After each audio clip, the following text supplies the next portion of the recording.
السلام علیکم سامعین، علی بن ابراہیم نے روایت کی ہے کہ جب نبی خدا حضرت سلیمان علیہ السلام اپنے تخت پر بیٹھتے تو تمام پرندے جن کو اللہ تعالیٰ نے ان کے تابع و محکوم کیا تھا اپنے پر پھیلا کر آپ اور ان تمام لوگوں پر سایہ کرتے تھے جو آپ کے تخت کے نزدیک حاضر ہوتے۔ ایک روز کا واقعہ ہے کہ آپ تخت پر جلوہ افروز تھے کہ پرندوں کے سایہ بنانے کے باوجود ایک سوراخ سے سورج کی روشنی آپ کے دامن پر پڑ رہی تھی۔ آپ نے جب نگاہ اٹھا کر اوپر دیکھا تو ان پرندوں میں سے ہدہد موجود نہیں تھا۔ پس آپ نے حکم جاری کیا کہ ہدہد کو فوراً تلاش کر کے میرے دربار میں پیش کیا جائے، اور اگر وہ غائب ہونے کی کوئی مناسب دلیل پیش نہ کر سکا تو میں اس کے پر نوچ کر دھوپ میں ڈال دوں گا۔ لہٰذا تھوڑی ہی دیر انتظار کے بعد ہدہد جناب کے دربار میں حاضر ہو گیا تو سلیمان نبی نے اس سے پوچھا کہ تو بغیر اجازت کہاں گیا تھا؟ تو پرندے نے جواب دیا کہ میں آپ کے لیے ایک ایسی چیز کا پتہ لگا کے آیا ہوں کہ جس کے بارے میں آپ کو پہلے کسی نے نہیں بتایا۔ پھر کہنے لگا کہ میں اپنے دوست پرندے کے ساتھ اس کے شہر گیا تھا جس کا نام شہر سبا ہے، اور وہاں میں نے ایک حسین و جمیل عورت کو دیکھا جو اس شہر کی ملکہ ہے اور اس کا نام بلقیس ہے۔ میں نے دیکھا کہ اس ملکہ کو وہ تمام چیزیں میسر تھیں جن کی بادشاہوں کو ضرورت ہوتی ہے۔ اس کے پاس ایک بہت ہی خوبصورت تخت ہے جس میں ہیرے اور جواہرات جڑے ہیں، اور ایک خاص بات یہ ہے کہ وہ لوگ اللہ پر ایمان نہیں رکھتے، اور میں نے اس ملکہ اور اس کی ساری قوم کو سورج کو سجدہ کرتے ہوئے دیکھا۔ شیطان نے ان کی نگاہوں میں ان کے اعمال قبیحہ کو ذہنیت دے رکھی ہے اور انہیں راہ حق سے روک رکھا ہے۔ پس جب حضرت سلیمان علیہ السلام نے ہدہد کی تمام باتیں سن لیں تو فرمایا کہ بہت جلد معلوم ہو جائے گا کہ تو سچ بول رہا ہے یا جھوٹ۔ اس کے بعد آپ نے ایک خط تحریر کر کے ہدہد کے حوالے کیا اور فرمایا کہ یہ خط اس ملکہ کے پاس لے جاؤ، اور پھر ان کی نظروں سے چھپ کر سننا کہ وہ اس خط کے بارے میں آپس میں کیا گفتگو کرتے ہیں۔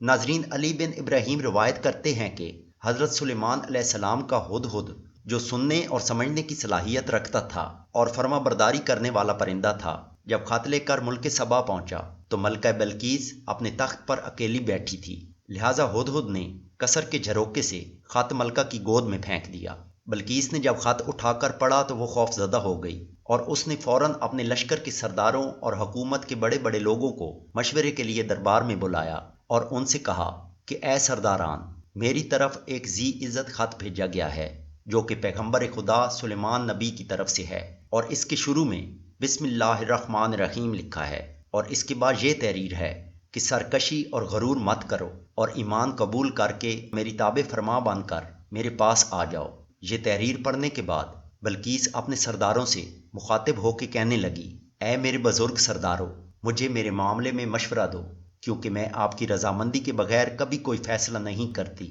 تو ان لوگوں نے جواباً کہا کہ ہم لوگ قوت والے اور بڑے بہادر و شجاع ہیں، لیکن آپ کو یہ اختیار ہے کہ آپ کا جو حکم ہوا ہم اس پر عمل کریں گے، لہٰذا غور کر کے بتائیں کہ کیا کرنا چاہیے، ہم لوگ آپ کے تابع فرما ہوں گے۔ ناظرین، ملکہ بلقیس سمجھ گئی تھی کہ اس خط کے لکھنے والا اگر پیغمبر ہے جیسا کہ اس نے دعویٰ کیا ہے تو وہ ہم سے مغلوب نہیں ہو سکتا۔ اس کی مخالفت کرنا اور اس کو دھوکہ دینا ناممکن ہے۔ اس لیے اس نے اپنے سرداروں سے کہا کہ بادشاہ جب کسی بستی میں داخل ہوتے ہیں تو اسے ویران کر دیتے ہیں اور اس کے عزت دار باسیوں کو ذلیل و رسوا کر کے رکھ دیتے ہیں، اور یقیناً یہ بھی ایسا ہی کریں گے۔ لہٰذا میں ان کی طرف کچھ تحائف بھیجتی ہوں، پھر دیکھیں گے کہ ہمارے قاصد کس بات کے ساتھ واپس آتے ہیں۔ اگر وہ بادشاہ ہے تو اس کی رغبت دنیا کی طرف ہوگی اور وہ میرا ہدیہ قبول کرے گا، پھر میں سمجھ لوں گی کہ اس کے اندر مجھ پر غالب آنے کی قوت نہیں۔ اور پھر ایک صندوقچہ حضرت سلیمان علیہ السلام کے لیے تیار کیا گیا جس میں ایک بڑا موتی اور بڑے بڑے قیمتی نگینے تھے، اور ساتھ ہی بلقیس نے اپنے قاصد سے کہا کہ سلیمان سے جا کے کہنا کہ اس گوہر میں بغیر لوہے اور آگ کی مدد کے سوراخ کر کے واپس بھیجیں۔ سامعین، ملکہ بلقیس نے سلیمان علیہ السلام کی طرف تحفے تحائف بھیج کر خود کو اور حکومت کو بچانا چاہا، لیکن اسے معلوم نہیں تھا کہ سلیمان علیہ السلام کوئی فدیہ اور بدلہ قبول نہیں کریں گے، کیونکہ بلقیس اور اس کی حکومت کے لوگ کافر تھے اور سلیمان علیہ السلام اور آپ کے لشکروں کو ان پر قدرت حاصل تھی۔ اس لیے جب وہ چیزیں حضرت سلیمان علیہ السلام کے پاس پہنچیں اور قاصد نے بلقیس کا پیغام دیا تو آپ نے ایک کیڑے کو حکم دیا جس نے دھاگا اپنے دہن میں پکڑا اور موتی میں سوراخ کر کے دوسری طرف سے اس ڈورے کو نکال لایا۔ پھر جب تحائف دیے گئے تو آپ علیہ السلام نے فرمایا کہ کیا تم مال کے ساتھ میری مدد کرنا چاہتے ہو؟ تو سن لو کہ جو کچھ اللہ نے مجھے دیا ہے وہ اس سے کہیں زیادہ بہتر ہے۔ اور قاصد کو فرمایا کہ واپس جا کے اپنی ملکہ کو پیغام دینا کہ ہم ان کے پاس ایسے لشکر لائیں گے کہ جن کا وہ سامنا نہیں کر سکیں گے، اور ہم ان کو ذلیل و رسوا کر کے وہاں سے نکال دیں گے۔ ناظرین، علی بن ابراہیم روایت کرتے ہیں کہ جب بلقیس کا قاصد اس کے پاس واپس آیا اور نبی خدا کی شان و شوکت بیان کی تو بلقیس سمجھ گئی کہ وہ ان سے مقابلہ کرنے کی طاقت نہیں رکھتی، تو اس نے اطاعت قبول کر کے سلیمان نبی کی جانب روانہ ہونے کا فیصلہ کیا۔ چونکہ خدا نے حضرت سلیمان علیہ السلام کو اطلاع دے دی تھی کہ بلقیس تمہاری جانب متوجہ ہو چکی ہے، وہ تمہاری جانب آ رہی ہے اور نزدیک پہنچ چکی ہے، تو حضرت سلیمان علیہ السلام نے جنوں اور شیاطین سے جو حضرت کی خدمت میں حاضر تھے فرمایا کہ اس سے پہلے کہ بلقیس میرے ہاں پہنچے اس کے تخت کو میرے پاس اٹھا لاؤ، تو تم میں سے کون ہے جو جلدی سے یہ کام سر انجام دے گا؟ اس پر ایک سرکش جن نے کہا کہ میں اس تخت کو آپ کے یہاں اٹھنے سے پہلے حاضر کر سکتا ہوں۔ پھر آصف ابن برقیہ بولے جو کہ حضرت سلیمان علیہ السلام کے وزیر تھے اور اس میں اعظم جانتے تھے کہ میں وہ تخت آپ کے آنکھ جھپکنے سے پہلے یہاں لا سکتا ہوں۔ اور پھر اجازت ملنے پر جناب آصف نے خدا کو اس کے نام بزرگ سے یاد کیا اور سلیمان نبی کی آنکھ جھپکانے سے پہلے تخت بلقیس کو حضرت کے سامنے لا کے رکھ دیا۔ ناظرین، جب پیغمبر خدا نے تخت بلقیس کو اپنے سامنے دیکھا تو کہنے لگے یہ میرے خدا کا فضل و احسان ہے تاکہ وہ میرا امتحان لے کہ میں اس کا شکر ادا کرتا ہوں یا اس کی نعمتوں کی ناقدری کرتا ہوں۔ اور جو شخص خدا کا شکر ادا کرتا ہے تو بس وہ اپنے نفس کے فائدے کے لیے کرتا ہے، اور جو کفران نعمت کرتا ہے تو اللہ کو اس کی پرواہ نہیں۔ بے شک میرا پروردگار غنی اور کریم ہے۔ شکرانے کے بعد حضرت سلیمان علیہ السلام نے کہا کہ اس تخت میں کچھ تبدیلیاں کر دو تاکہ اندازہ کر سکیں کہ بلقیس سمجھ رکھتی ہے یا ناسمجھ لوگوں میں سے ہے۔ پھر جب کچھ دیر کے بعد بلقیس سلیمان نبی کے پاس پہنچ گئی تو آپ نے سب سے پہلے اسے غیر خدا کی پرستش سے روک دیا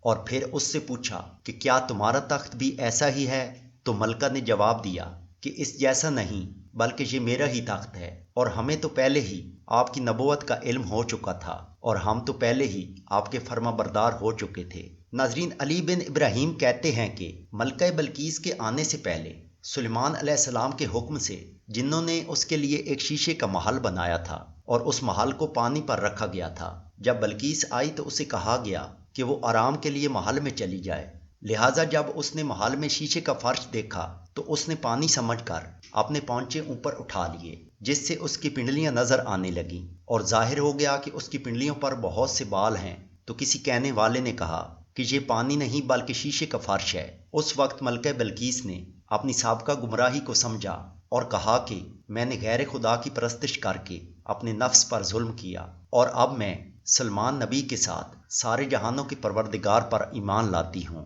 سامعین، علی بن ابراہیم روایت کرتے ہیں کہ اس کے بعد حضرت سلیمان علیہ السلام نے ملکہ بلقیس کے ساتھ عقد کیا جو کہ سرہ جسریہ کی بیٹی تھی، اور پیغمبر خدا نے شیطانوں اور جنات کو حکم دیا کہ کوئی ایسی چیز تیار کرو جس سے بلقیس کی پنڈلیوں کے بالوں کو صاف کیا جائے۔ تو آپ کے حکم پر ایک بہت بڑا حمام بنایا گیا اور بالوں کی صفائی کے لیے نورہ تیار کیا گیا، جسے آج کے زمانے میں بھی خواتین اپنے غیر ضروری بالوں کی صفائی کے لیے استعمال کرتی ہیں۔ ناظرین، حمام اور نورہ ان چیزوں میں سے ہیں جن کو سب سے پہلے شیاطین نے ملکہ بلقیس کے لیے تیار کیا، اور اسی طرح وہ چیزیں بھی جو پانی کو گردش دیتی رہتی ہیں حضرت سلیمان علیہ السلام کے زمانہ میں ہی ایجاد ہوئیں۔